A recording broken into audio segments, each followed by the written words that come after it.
Hello, and welcome to Baha'i Blogcast, with me, your host, Rainn Wilson. This is where I interview members of the Baha'i Faith and other friends from all over the world about their hearts and minds and souls, their spiritual journeys, what they're interested in, and what makes them tick. Enjoy. Hello, ladies and gentlemen, boys and girls, people of all different races, creeds, beliefs, and hairstyles. Thank you for tuning in once again to the Baha'i Blogcast. It's me, your host, Rainn Wilson, of course. I mean, come on, who else is it going to be? And we have a super interesting and timely interview considering the state of the world all of a sudden. This is very exciting. I was thinking about global pandemics, and then I was remembering my old buddy from Los Angeles, Dr. Robert KimFarley, or Dr. Bob as I like to call him, and that he's an epidemiologist. What does it say? Epidemiologist? Epidemiologist. Epidemiologist, okay. You got it.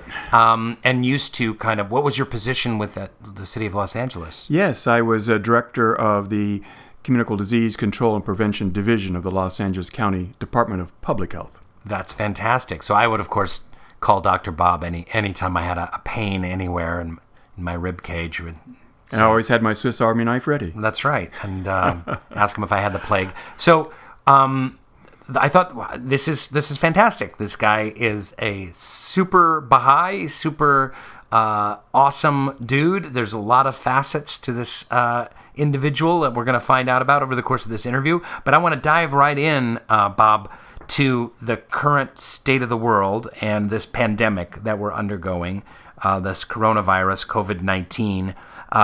We're going to try and get this podcast out like as soon as possible. We're going to try and turn it around in like 2 days or something and put it right out so that this is really relevant. We don't usually do this in the Baha'i Blogcast. Usually it's kind of evergreen interviews about, big ideas and personal life stories. But this one we're going to make about a virus. Tell us what's going on in the world right now. Talk us through from the very beginning. A lot of our listeners might be in places that the virus hasn't reached yet. We might have listeners, a lot of Baha'i pioneers from Madagascar or Sri Lanka or Vietnam that, maybe there's no virus there yet. Who knows? But tell us what's going on in the world right now. I think in a sense the operative word you used there was yet. I think that's the very definition of a pandemic, which the World Health Organization is now considering COVID-19 as being, which means basically we can probably expect this to be everywhere in the world at some time. So in terms of talking ones through it, we have to realize this is a new virus. We've not seen this one before, but it is in the family of what we call coronaviruses that include the common cold, by the way, but also SARS, which you may have remembered, sudden severe acute respiratory syndrome, as well as MERS, which is the Middle East respiratory syndrome. Now, where we're having a little difference in this is the fact that with SARS, there was an epidemic, but that genie, if you will, got put back into the bottle within 9 months. It was contained. MERS continues to... So it was less infectious? Less infectious, exactly right. Mm-hmm. Less contagious, if you will. Whereas MERS continues to smolder, but again, not great numbers like we're seeing with now COVID-19. So fortunately for COVID-19, our case fatality rate is much lower, probably around 2%, as compared to MERS, which is 34.5%. And also SARS, which is about 9.5%. A friend of mine had MERS, by the way. Okay. For real. And it almost killed him. It's crazy story. Very severe illness. And there's actually some unique aspects of COVID-19. First of all, as you have rightly pointed out, it's more contagious. It seems to spread easier. So that's why we are seeing it go from contained at first in China to rapidly spreading around the world with hotspots coming up in different countries in Asia and in Europe. And I think that a lot of the countries where it has emerged now has been developed countries. They have good testing mechanisms, things like this to find it. But what I'm more concerned about is when this gets introduced into, let's say, countries in Africa, Nigeria, with highly populated densely populated cities like Lagos that do not have the robust health care and public health systems. Right. And that's where it's going to be potentially a much more wildfire approach, if you will. Now, some viruses, like I know the Spanish flu, dipped down over the summer, and they're like viruses are sensitive to heat, or they don't do as well in heat. Would that prevent them from maybe reaching parts of Africa, or? Well, I think the, if you will, it's the flip side of the coin. Yes, in the northern hemisphere here, we're still in the cool climates, and we are seeing, this rapid spread. It's very possible when we start maybe some dips because of some seasonality. We don't know about that with this virus, but other coronaviruses do have some seasonality to them. We then, could move into the southern hemisphere, that they will start getting cooler, and we could see then more outbreaks occurring in the southern hemisphere. Right. So do we have any idea what the future of this virus means? Like, what are the different possibilities of the track of this virus? I actually think about there being maybe 3 different scenarios. Okay. The first scenario is more the SARS-like scenario, whereby you have it comes up, but then there's containment efforts, and you put it back into the bottle, so to speak, the genie back into the bottle. That's not going to happen now anymore. The cat's out of the bag in terms of COVID-19 and its spread around the world. The second possible scenario is what I call the fits and starts model, in the sense that you have like a matchbox, and you're individually striking matches in them and throwing them into the forest. Now, some places it will create a little fire. Other places it may not. And so that's where we're seeing these hot spots developing in different spots as the virus gets introduced into those countries. So I think that's certainly where we're at right now and is happening. But the third scenario is a real likelihood, and that is that this will ultimately become an endemic disease. By that, we mean it's always with us. There may be seasonalities to it. Like a cold or a flu? Like a cold or a flu. So we're going to have like cold, flu, and COVID-19. It could be. And I think that what will happen, though, is that over time, it's probably going to take another year and a half to have a vaccine. I'm fairly confident we will get a vaccine for this. And that also will then perhaps drive this to ultimately extinction if we can. Okay, so that's another option as well. So in Wuhan, China, it seems like they've limited the disease and it's almost ground to a halt if we believe the numbers coming out of China. So the draconian measures they put into place by not letting people leave their apartment blocks and shutting down trains and planes and large events and stuff like that seems to have worked. But does that mean that the people of China or Wuhan will not get it again, or will it kind of come back around in various ways and come back? You know what I mean? Yes. So a couple of things. One, I think the positive side out of China is the fact that indeed cases are dropping. And so that shows that, these efforts of social distancing and all can actually have an impact on the virus, that there is life after COVID-19 in that sense. So I think that that's one thing to realize is that we have the ability to modify or blunt this epidemic. With respect to whether one can get it a second time around, that actually the jury is a bit out. We think that there is going to be immunity. As to how long that immunity would last, whether it's short-lived or longer, is really not able to be told at this stage. We'll be looking at that. That's but I mean, would it come back around to the geographical territory, though? Do you know what I mean? Like they've limited it now, but it might spread around, and then some guy in Peru gets it, and then flies to China a year from now, and it starts to spread all over again. Yes. So I think a couple of things. One is that when you have done very as you mentioned, draconian methods of social distancing, we actually in epidemiology call that, you have isolation, you have quarantine. They often are talking about that being quarantine, but in reality, it's a different practice. It's called Cordon sanitaire. It's a French word that's come into the English language in epidemiology, where you actually are sealing off like cities. That's different than just quarantining a small area of a city or something like that. So that method of cordon sanitaire, which has been rarely used in modern times, is a very severe method of social distancing. As to whether or not what happens is that you end up with still a lot of susceptible people. The numbers fall down in terms of cases, people come back out, is it possible that it could be reintroduced and those still susceptible could come with, if you will, a second wave? It's possible. So we'll have to look and see how this goes. So these measures, the Cordon, what is it Sanitaire. called? Sanitaire. It sounds like a cheese. It sounds like a French cheese. That's where Cordon Bleu. But are these measures? They're predominantly meant to limit the number of people going to the hospital right away. So one of the main reasons that we have these things in place, as far as I understand, and tell me where I'm right and where I'm wrong, is so we're not going to football games and NBA games and flying around and spreading it, and our hospital system, which is woefully underfunded anyway, all of a sudden is overwhelmed by hundreds of thousands of cases all at once. So part of the reason that we're implementing these strategies that they put in place in China and South Korea is to have the disease not spike with a lot of cases immediately, but have more of a long-term people getting the disease over the next several months. Is that correct? Rainn, you've put it really well. I think the idea of what we're really trying as public health professionals is to blunt this epidemic.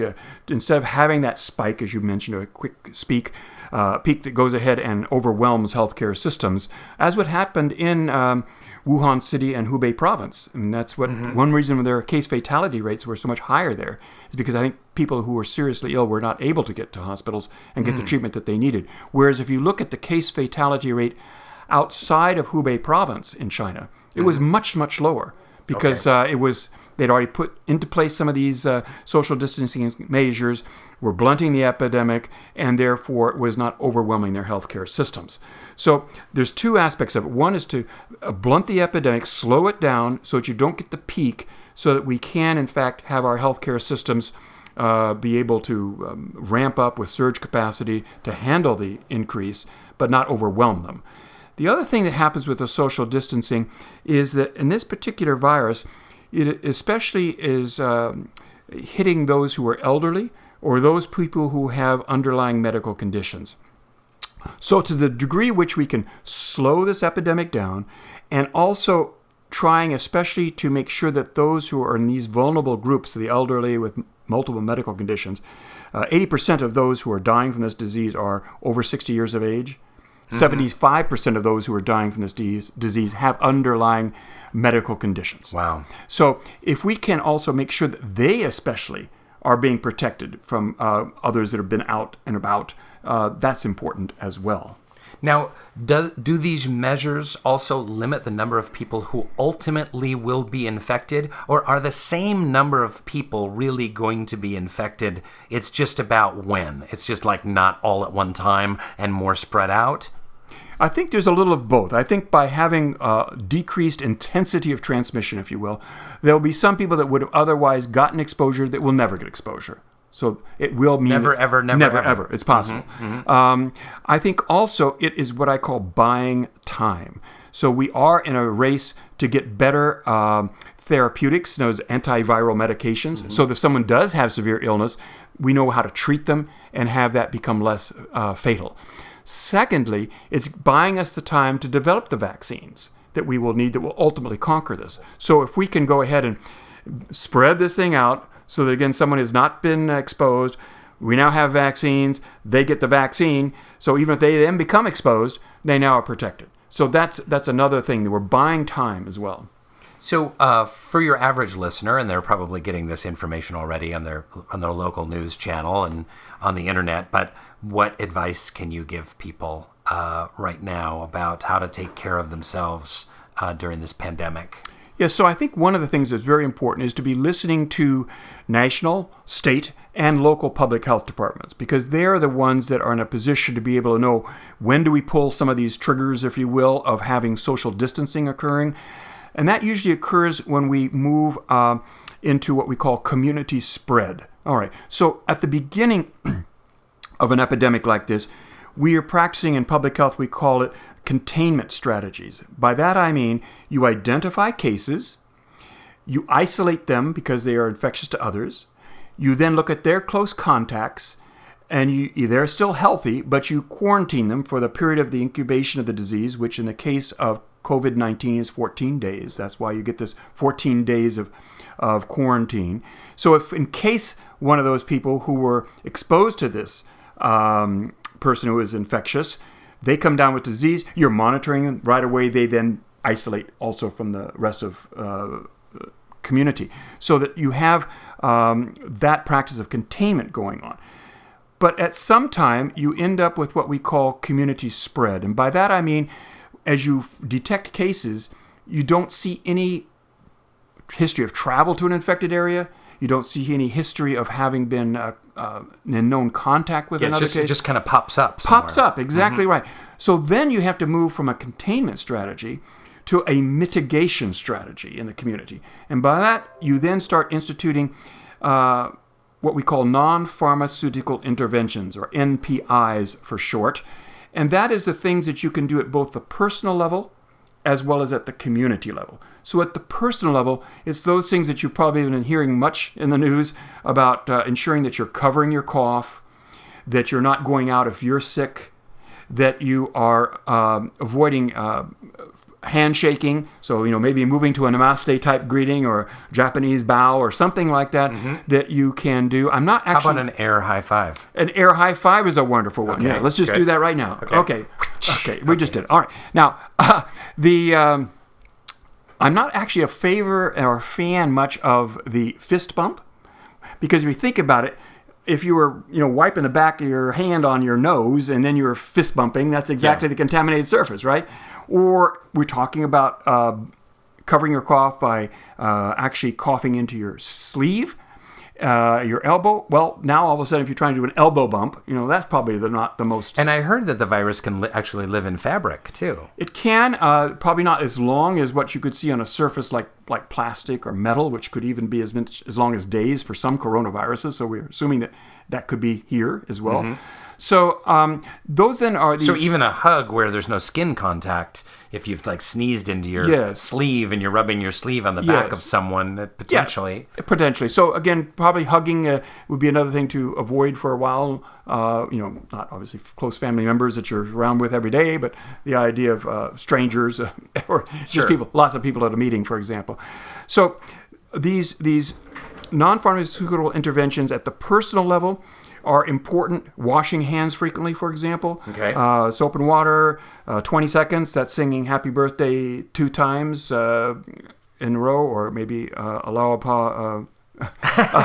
We'll have to 20 time times. that. We'll have to go that. So I think that that's an important measure to take.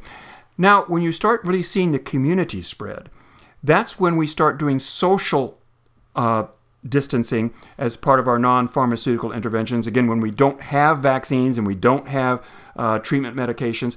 And those are the things where, for example, people who are moving to telecommuting if they can.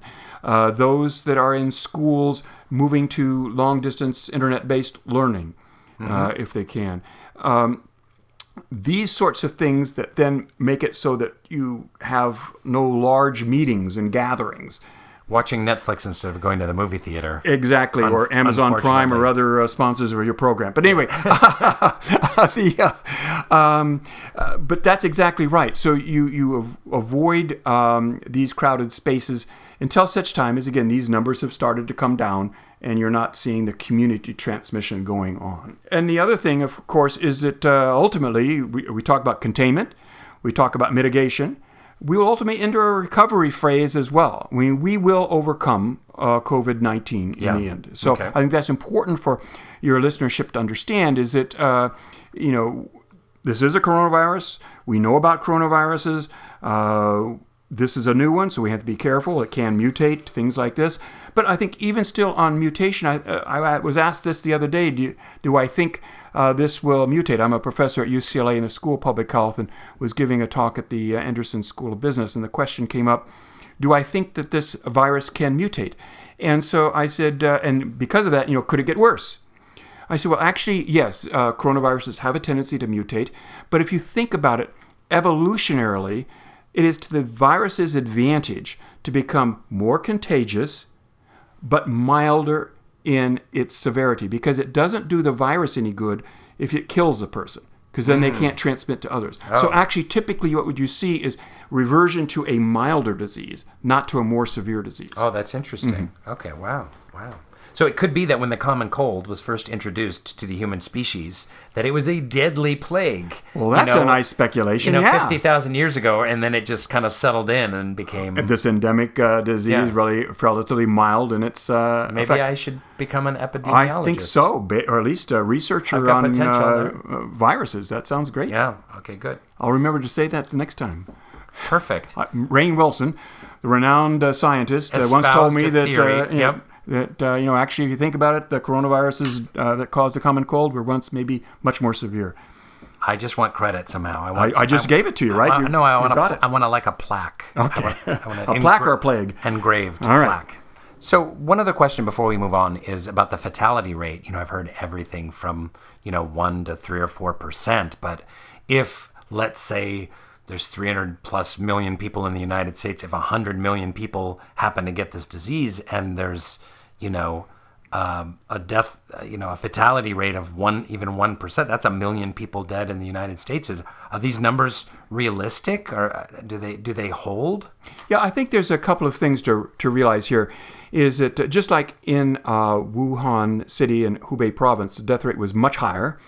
The reason being is that the health systems got overwhelmed. They did not have access to health care that might have needed it. So that probably artificially raised it. The other thing to realize is that this case fatality rate, as we call it, is composed of two numbers. So there is the number of deaths, and those are probably fairly accurately being reported because they're the most, tip of the iceberg. Then that's divided by the number of cases.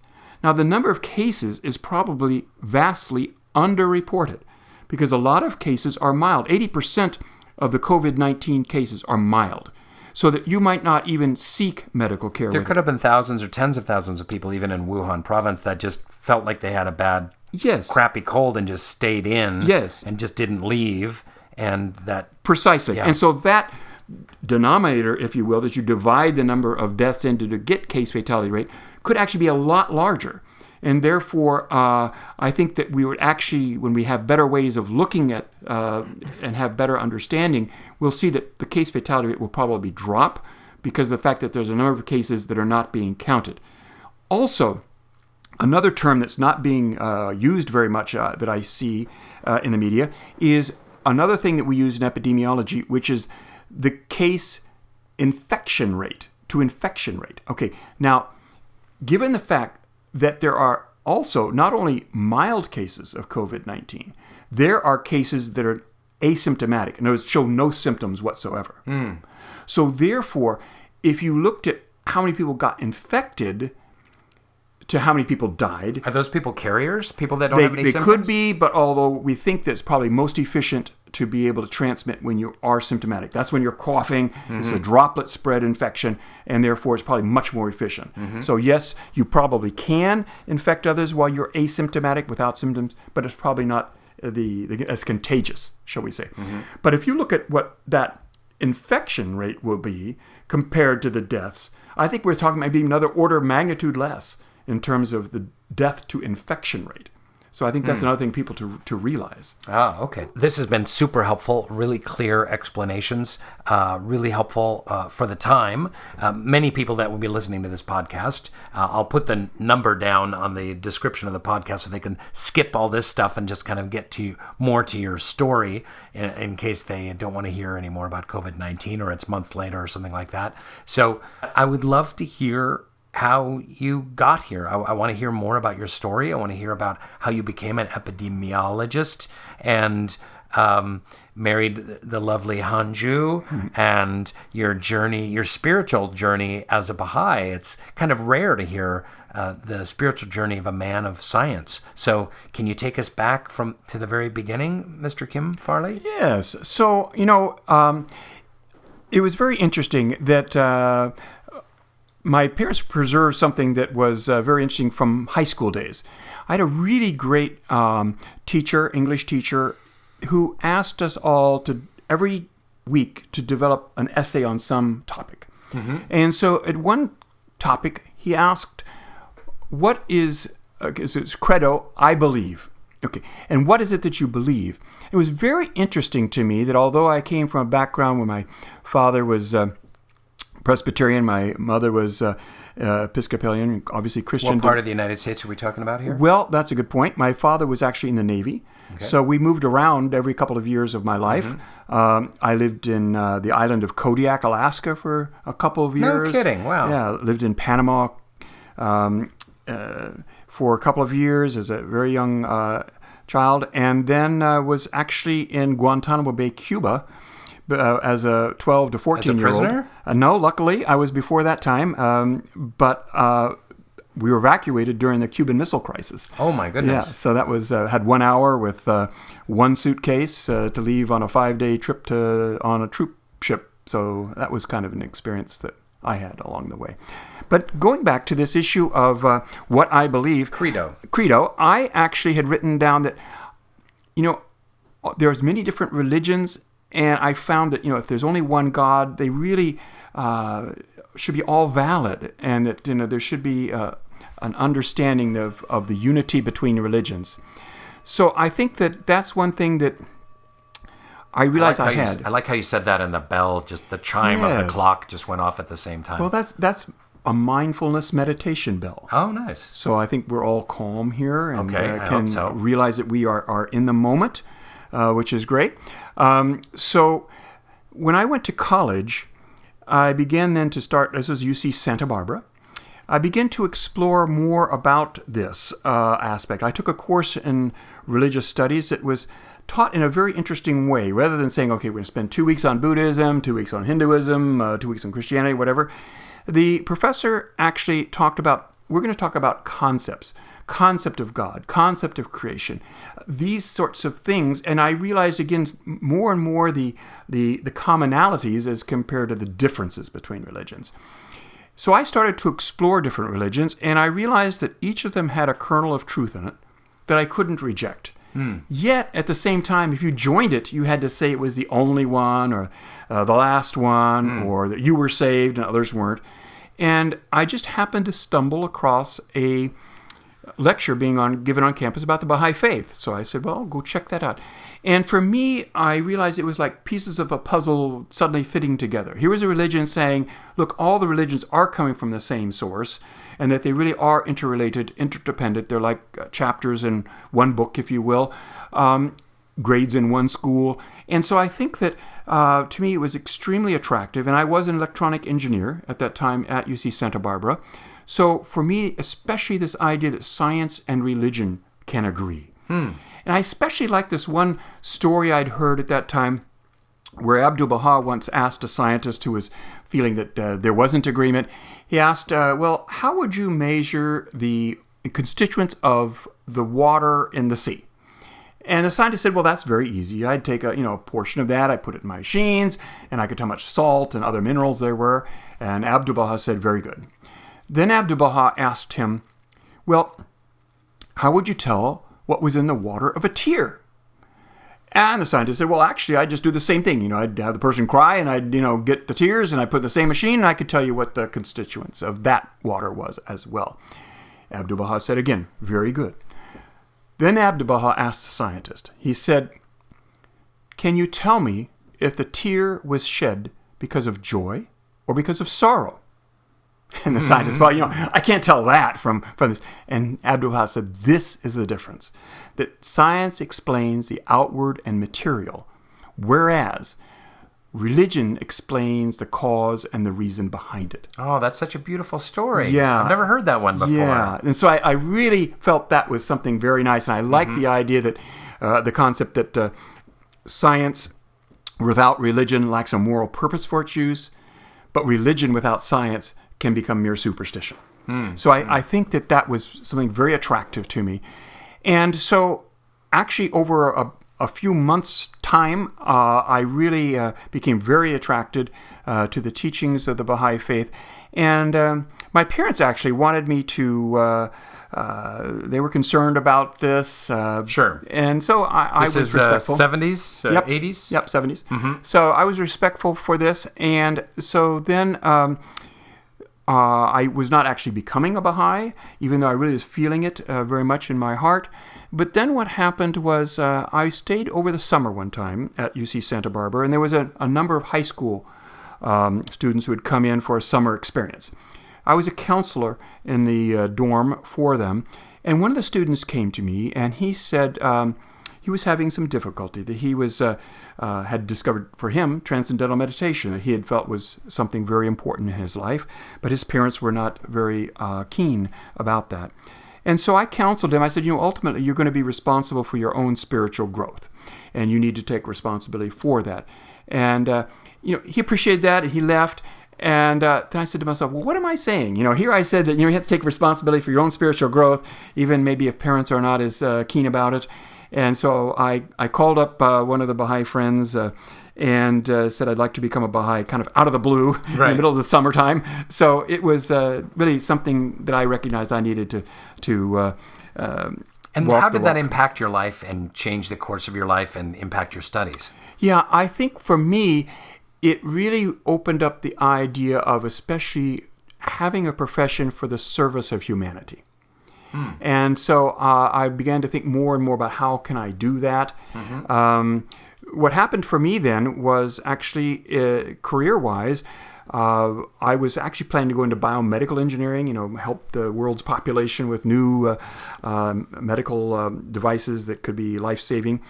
But that was at the time of the Vietnam War era. And although they would, and I ended up with a very low draft number, 69 as I recall. And so they would allow and defer me to get my bachelor's degree in engineering, but they would not allow me to go on for that PhD in biomedical engineering. So what happened is I then ended up, as I looked around for opportunities, actually my mom was actually helpful in this, found out that there was an obscure service of the uniformed services called the United States Public Health Service that actually satisfied military obligation. Oh, wow. Yeah. So I explored it, and I found there was a place that was doing the protection of the U.S. population against the hazards of electronic product radiation, like X-rays from color TV sets at that time, or microwaves from microwave ovens. So this mixed engineering and public health, if you will. Oh, okay. And so I went there for 2 years in the Food and Drug Administration, the Bureau of Radiological Health in Washington, D.C. area. And that got me then interested in public health. Oh. So I've also learned in one sense as a life lesson that sometimes doors get closed on you, like this one, but other doors open up that you would never have thought about. Right. And so sometimes I think I'm learning more and more over time, as these have happened to me in the past on several occasions, to recognize even though I may not understand it at the time, there is the wisdom behind it. And to accept that this, I may not understand it at the moment, but if this has been put in front of me, I know that God will never test us beyond our capabilities. So there must be something that this will ultimately result in spiritual growth. And so that's been really wonderful to experience and to recognize this was just another one of those. Now let's talk for a second here about public health, because this is a course of study. It's a profession. It's a, what do you call it? It's a calling. It's a calling that it honestly doesn't feel like it gets a whole lot of respect until there's some giant crisis. Yeah. But public health experts save lives into the thousands, into the tens, into the hundreds of thousands, into the millions of lives with the actions that they take. But culturally, and I think this holds true in the Baha'i Faith as well, like if you're a medical doctor, you're given a lot of respect and you're given a lot of credence for your degree. But both culturally in the West and culturally as Baha'is, public health officials don't seem to be given as much respect, even though the impact of their work is crucial to the development of the species on the planet. So can you talk a little bit about that? Yes, I think you bring up a very good point. Sometimes public health is a little bit more on the invisible side. And I think it's because when public health is working well, things are not happening. Right. Children are not getting diseases because of immunization, things like this. And so I think that that's one reason why it is an sung hero at the bottom of people's maybe recognition, but in reality, it is so crucial to us. I mean, I'm never going to have a situation where, as a physician, someone is coming to me and saying, and I'm treating them, and they say, "Doc, thank you so much. I feel so much better." I'm never going to be going out on the street and some mother rushing up to me and saying, "Oh, Doc, I just want to thank you that my child didn't get measles today." No, that's not going to happen. Right. But you know, as a public health professional, that is what your calling is, that's what your altruistic motive is to, in fact, protect the population. And especially the issue of social justice is very important in public health. We really are looking to the most vulnerable in our societies, those who are not able to access easily healthcare systems to make sure we have preventive services such as immunization for them. So this is what we do in public health, is to look at the most vulnerable and to make sure that our programs are directed to them. There is a short story that I wanted to mention that I think really drove it home for me. Please. So when I was in medical school, my wife and I took off 1 year and did travel teaching around the world for the Baha'i Faith.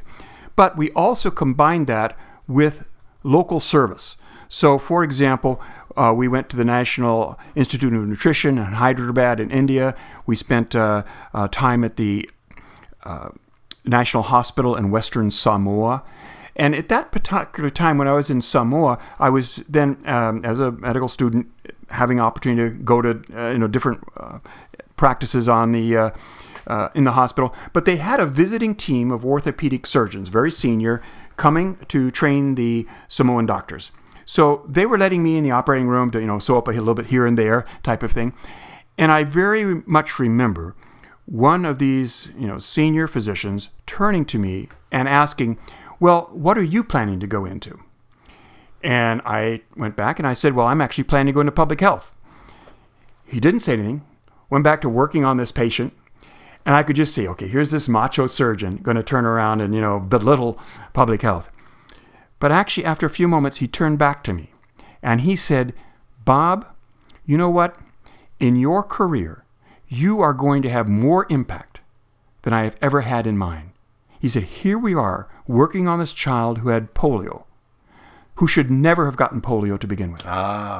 And for me to have someone at an early stage in my medical career recognizing from a senior person that value of public health, that someone actually got it and understood it. Validating it. And then 20 years later, when I was head of the World Health Organization for Indonesia, and we actually went to 0 cases of polio, I said to myself, aha, this is what this guy prophesized 20 years ago. That's fantastic. Wow. So tell me more about that, bringing cases down to 0. Yeah, well, that was a very interesting story in itself, because when I first came to Indonesia, it was in 1993, there were still obviously cases in polio going on in Indonesia. There's a global effort and still continuing for the eradication of polio in the world. And when I arrived, the UNICEF representative and the Rotary International representative, because Rotary is very much involved and continues to be involved with the eradication effort globally, came to me and said, "Look, we have a little bit of a problem here. The government is not moving forward with eradication of polio here in Indonesia," which is the issue of, for example, making sure that all children under 5 have national immunization days where they receive the polio vaccine. These are the strategies that we use to be able to eradicate polio, for example. And so I went and one of the first things I did, I went and talked with the Minister of Health. He was a professor, a microbiologist, in fact, by training. And I talked with him and I realized he said that really I don't think that polio eradication is technically possible. He says that, for every 100 cases of persons infected with polio, only 1 will actually come down with paralysis. Many people don't realize that, but there's a silent spread that occurs. And so he felt because of that silent spread, it would just not be possible. So what I did is I went ahead and said, well, why don't we have an international conference? And we'll hold it, where would you hold it if you were in Indonesia? The Hilton. Oh, well, and in which place? The Bali, of course. Oh, Bali. Okay. So we held it in Bali. The Hilton in Bali. The Hilton in Bali. Yeah. So internationally came. We had the person who heads up the eradication effort in the Americas came. Yep. And the minister left that meeting convinced that polio could be eradicated. Wow. So that's what I thought at the time. Wow. So when we got back to Jakarta, I said, well, we're ready to go, right? He said, well, no, I need to talk to the President Suharto. And I said, great, let me know how that comes out. In a sense, you have to know a little bit about Indonesian culture, that it's very difficult for someone in Indonesia to say no. There are other ways that you just kind of are subtle about this. Okay. So anyway, he came back to me and he said that President Suharto had not agreed. And I said, well, what did he say? And he said, well, I told him that there's a global effort to eradicate polio and that we should move forward with this effort here now in Indonesia. And the president asked me, do you think we should do this? And he interpreted the president saying, do you think we should do this, as saying he was not in favor of it. Again, wow. That subtlety of not saying no. Right. So I was saying, well, yeah, we should do it, but it's like someone going, I can't do that. Do you really think this is a good idea? And you kind of reading that as like, oh, he doesn't want to do Precisely. it. Precisely. So I said, and he said he could not go back to the president and ask again. So I said, well, how about this? I got to thinking, cap on. I said, well, look, how about if I ask the Director General of the World Health Organization to come to Indonesia? Because the Director General always meets with the head of state. Mm-hmm. And he said, well, that'd be fine. And if we bring it up, it was not going to be a problem again. Mm-hmm. So I had Dr. Nakajima, who was the Director General at that time, come about 3 months later to Indonesia, and we met with the President, Suharto. And during that meeting, I said to the president, really one of the things we're trying to do globally is to eradicate polio. And interestingly enough, the president said exactly what he said to the Minister of Health was, do you really think we should do this? But I was able to say, yeah, definitely, Mr. President, that we've got cases here in Indonesia. We don't want to be exporting cases to our neighboring countries like Malaysia and things like this. It's very important that we also join this global effort, and it also is saving our own children here in Indonesia. And he said, oh, well, then of course we should do this.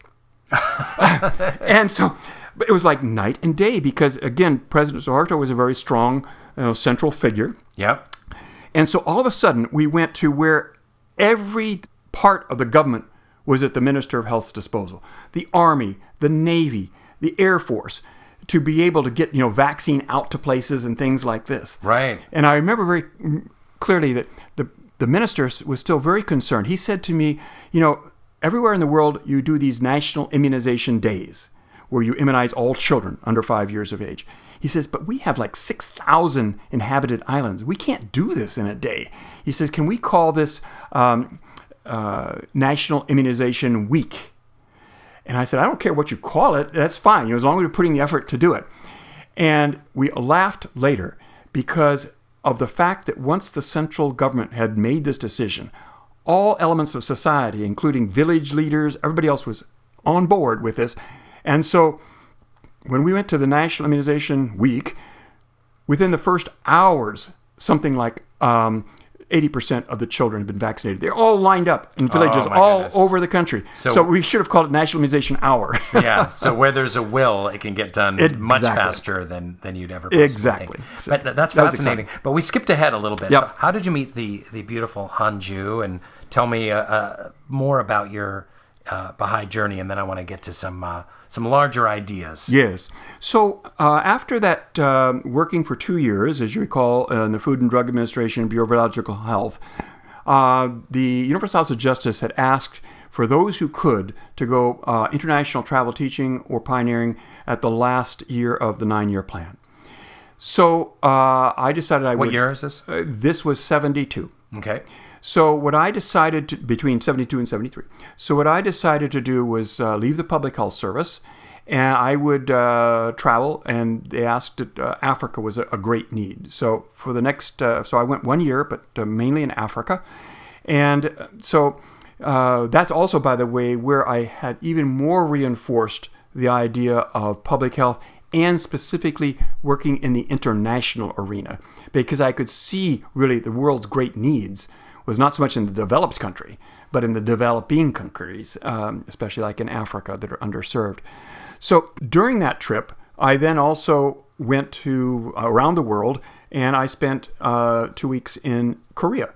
And so when I first went to the Korean National Baha'i Center, my wife, future wife, Hanju, was there playing a Korean instrument because she was preparing for a performance. And so we met. We talked for a half hour or so. That was all it was. But it wasn't necessarily love at first sight at that time either. But it was significant enough for me. I actually wrote in my diary that I'd met this person. But I told her she was going to go coming to the United States to do her education, graduate education in nutrition. And so I gave her my address and said, gee, look me up if you're in the U.S. Well, which she didn't. But it turns out that there was the big conference in St. Louis where 10,000 Baha'is were gathered. And so I was there, and it was nighttime. The slide program was being shown. And so I saw an empty chair, and I asked to the person, is this chair taken or may I use it? And they said, no, it's fine. And she looked up and she said, oh, I remember you. You were Bob Farley when we met in Korea. I said, oh my goodness, what a small world. Oh, nice. And so then it turns out that she was living in Washington, D.C. area. I was going to go back to the Public Health Service over the summer to do an internship with them. And so we met again. Then turns out that her roommate was from San Francisco. So when they graduated, they went to San Francisco to get jobs because the roommate's brother was there.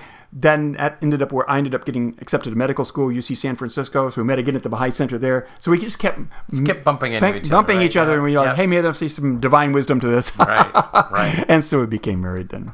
Wow. So let's look a little bit at the spiritual underpinnings of this pandemic.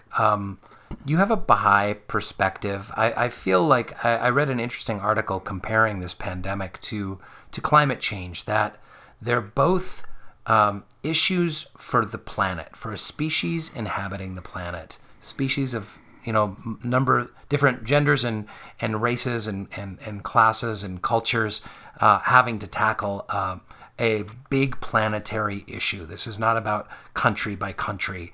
How do you feel like something like this plays into the Baha'i teachings and where the human race is going and where it needs to go?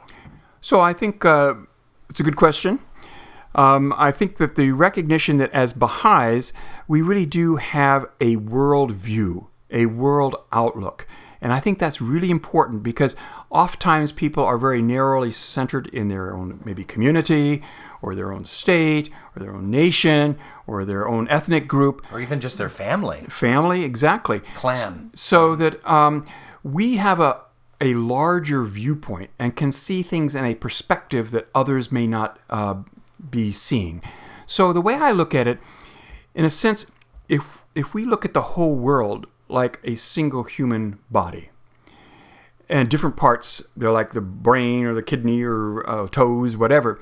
If the brain looks at this toe and sees it festering wound, it cannot say, oh, that's just the toe. It's not my problem. Because ultimately that toe could seed, septicemia, a blood infection that could kill the whole body, brain and all. So I think that we can understand this interconnectedness, maybe more than others can see it, so that that child in Africa, to make sure that they get their vaccines, should be just as important to us as we are here in America, to make sure our own children are receiving preventive care and treatments. Because ultimately, disease in that child, with the travel that we have today, the interconnectedness of the world that we have today, can seed ultimately a pandemic here. Because within 24 hours, you could be anywhere in the world. Mm-hmm. So I think that recognition of the organic interconnectedness of us all is something that the Baha'i perspective provides. One way I look at it is that what Baha'u'llah has shared with the planet through his revelation is that we're in the midst of a number of different pandemics going on, but we're under spiritual pandemics, materialism, selfishness, nationalism. Some of these are pandemics that have caused millions and millions of deaths. And if not direct deaths, they're certainly destroying the environment of the planet and leading the mass of humanity to live lives of great sadness and anxiety, like in the case of materialism. So how do you think this disease pandemic and tackling the coronavirus is similar to tackling, as Baha'u'llah has charged us with, to tackling these spiritual pandemics that are affecting and causing disease in humanity spiritually. Well, just as infectious diseases are contagions that can spread around, like we're talking about the COVID-19 situation, I think also you can have contagious ideas, negative ideas that can spread, just like you were mentioning, of materialism, greed, nationalism, racism, ageism, all of these that can plague mankind. And just like in the sense that we are now having to come together and deal with this infectious disease pandemic on not just a local level, but on a level at the global magnitude, scale, such that we really have to transcend these limitations of race, nationalism, all to where we will ultimately become a better people and more together from it. I hope that that's exactly the types of things that will help break down perhaps some of these barriers that have separated us and the ideologic fronts that you've just mentioned, to be able to be another era of looking at humanity as one. The earth is but one country and mankind its citizen, Baha'u'llah has said. So I think that perspective may come about. If we look at what are some of the silver linings to this problem, I think one of them can be the idea that we can and need to work together as a global community to solve global problems. Yeah. That may actually work to our favor for some of these other bigger ones and longer term lasting ones like climate change. Right, that are even more existential in a threat. So this may cause great suffering and it may cause millions of deaths, but there may be, at the end of this, some very valuable lessons that we need to learn as a species on this planet. Yes, and typically it does take sometimes external pressures to suddenly bring people together. Something's far beyond them and their own society. They realize they need to work together. Right. And that may actually be something that forges in this crucible of mankind a collaborative, cooperative spirit that arises. I'm hoping that that's what people can do as compared to, let's all go to the lifeboats and it's only me. Let's make sure that we actually go beyond that. Well, speaking of going to the lifeboats and it's only me, we're seeing this in the great toilet paper crisis of 2020, where it feels like every man for himself. TP 2020? Yeah, exactly. But, if you look on the news in America right now, it's all over the world. I saw it in Scotland and in Australia. It's like every man for himself. Like, go to the Costco and just how much can I squirrel away this kind of panic. So we're still in this place of every man for himself. There's not people buying toilet paper to distribute among the poor. Yes, and I think that's exactly what we need to be recognizing. And maybe even as we're seeing this play out, and people suddenly realize, hey, I don't have access or things, that, I'm hoping that we will actually see where people recognize, well, actually, I will be able to share. I will be help my neighbor. I mean, this happens when you think about it in wildfires, earthquakes. People suddenly start coming together as a community. Creates community, yes. And although we're not there yet at this stage, it appears, with the COVID-19 pandemic, we may get there to where we can see people working together collaboratively, cooperatively, neighborhood by neighborhood, country by country, to realize that it's not isolationism, but in fact coming together that will be important.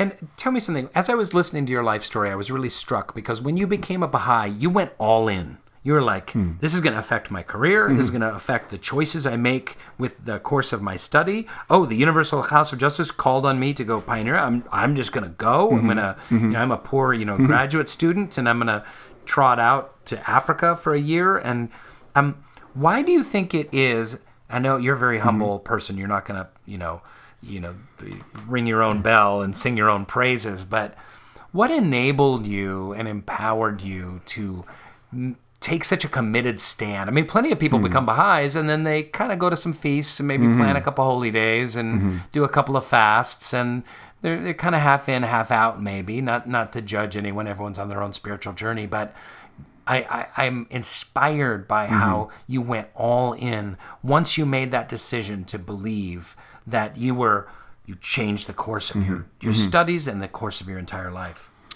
Very good question. I think that as I reflect on it now, I think one of the things is the recognition for myself that once I intellectually am committed to something, emotionally, everything else follows that as well. And the emotional aspect as well, I think combined, the intellect follows the emotion as well in this, that I tend in my life to commit myself, whether that's, now I'm learning guitar, for example, and singing, I'm committing it to, I'm actually wanting to make the best I can do with it. And I think the same thing, that I want to make the best of my life. And when I found then that my life was aligned to these spiritual principles that I really believed in, it provided me with the strength to go ahead and do ambitious and bold things, to make something of my life, to give it meaning and purpose.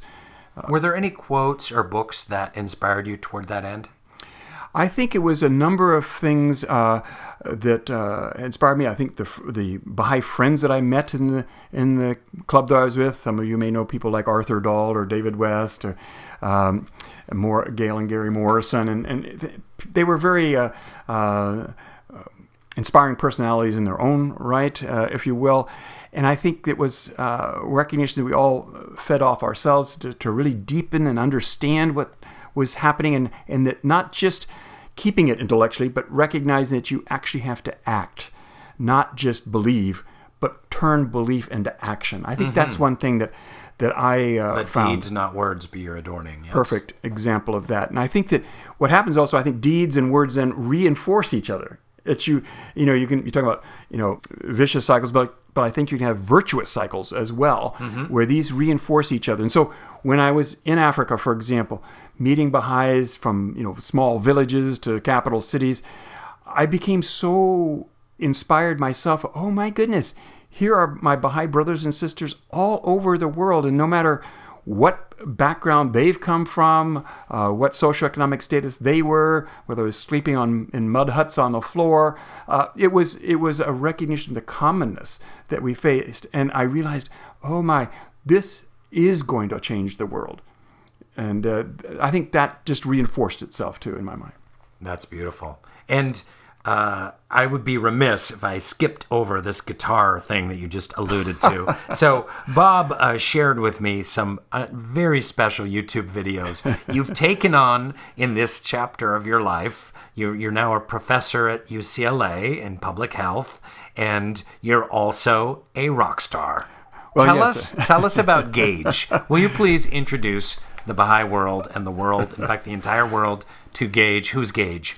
That's right. With this, I had the Dr. Jekyll and Mr. Hyde, so to speak. Okay. So I realized that although I had plunked around with a guitar a bit when I was in college, I really hadn't done anything with that before. But when I had the opportunity to transition from the LA County Department of Public Health and head of Communicable Disease Control, which, as you can probably appreciate, is a kind of a 24/7 job, especially right now. You can imagine what my colleagues are experiencing. But we did some similar with Ebola or Zika and things like this when I was there. To being a professor at UCLA, where I have a bit more control of some of the time in my life with it. And so I decided, well, I'm going to pick back up on this. And I always had wanted to be in a band. And so I found out there was a thing called Join the Band here locally in Sherman Oaks area. And so they take you and audition you and decide on your level of ability or lack thereof in my case.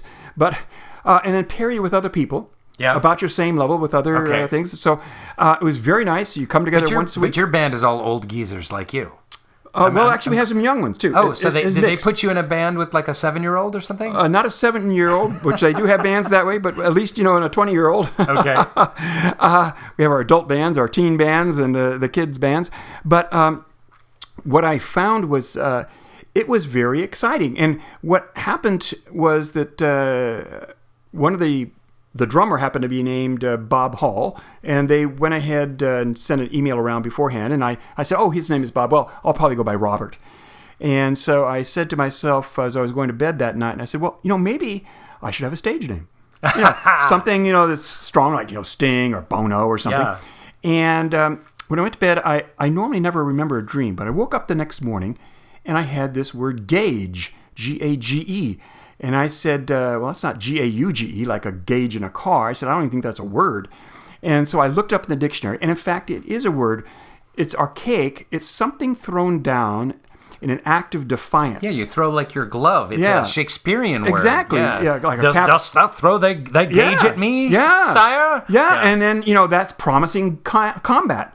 And just like the word engaged, promise. So I said, oh my goodness, this is Gage.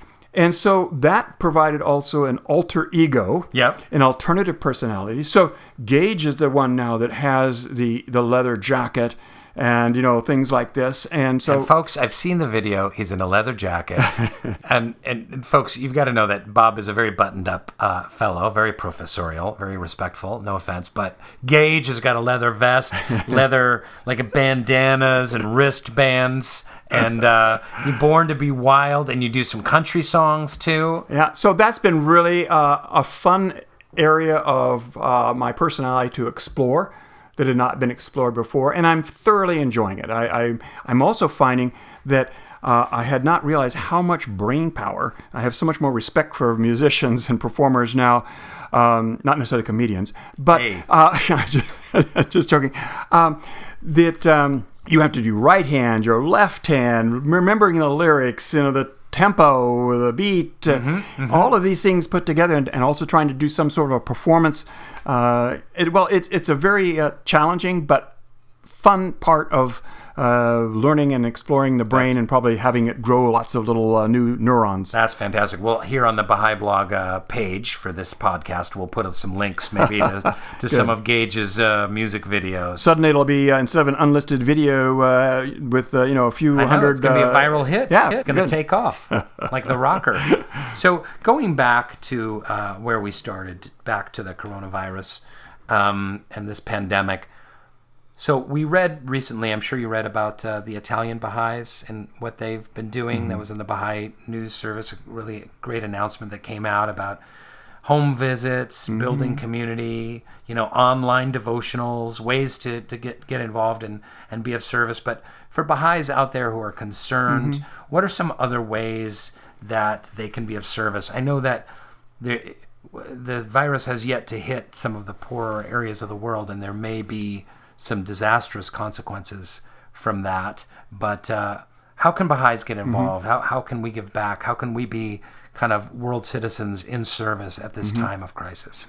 I think a number of things. One is, again, being good citizens. So if your local public health department is asking for you to social distance, rather than grousing about it and telling other people how upset you are about it, to say, look, we have to be good citizens here, that there are vulnerable people in our community, the elderly, those with multiple medical conditions, and even if we have to sacrifice a little bit ourselves because we're young and we know that we're not going to really come down with serious disease, we have to sacrifice for the betterment of others. So I think that Baha'is being a voice of calm, being a voice of cooperation with their public health official recommendations and trying to practice those and promote those with other people, explaining to people why the reasoning is behind here is very helpful. And as we talked yesterday in your junior youth group, when they were trying to think about what service things they could do, I had mentioned, off the fly, one of the things that might be happening is that the elderly and those with multiple medical conditions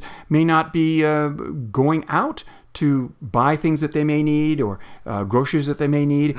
And so maybe Baha'i youth and young people that can be of service to the elderly in the community, not necessarily just Baha'is, but others that they may know as neighbors. Do shopping for them. Yeah, do shopping for them. Yep. Yes, exactly. That so that they help protect them from being out in society where they may be at higher risk. So I think there's lots of probably innovation that we can think about in this, and I think everyone should just kind of put on their thinking cap and say, okay, well, what could my role be to here than just on my own lifeboat, I'm just taking care of myself. Okay, what is my neighbor's situation? What are my coworkers or family or friends needing at this time that I could also help with? Right. So instead of running out to Costco and stockpiling toilet paper, run out to Costco and get the toilet paper for your neighbor. Perfect. Exactly. Well, Dr. Robert KimFarley, a.k.a. Gage, it has been such a pleasure. Thanks for fitting me in your very busy schedule. You were just on CNN, right, recently, as an authority, a talking head, an expert. That was very nice to see. I think you should have dressed as Gage. That would have perhaps gotten even more viewership, I suppose. Think so, yeah. it's been such a pleasure hearing your story and getting caught up on the facts around COVID-19. And thank you so much for so generously giving of your time. Well, I thank you actually of having come over at this time, because I think that it is really nice for those who are your listeners on the blog to be able to maybe have a different perspective or a calmness about what we can do with the COVID-19, the fact that this is an opportunity for us all to work together and rise to the occasion as compared to submitting to fear or stigma or rumors. So I think it's very important. Well said. Thank you, Bob. Thanks for listening to Baha'i Blogcast. Hope you enjoyed the episode and the conversation. Check out more fun Baha'i stuff on Baha'iBlog.net. Thank you so much, and good night.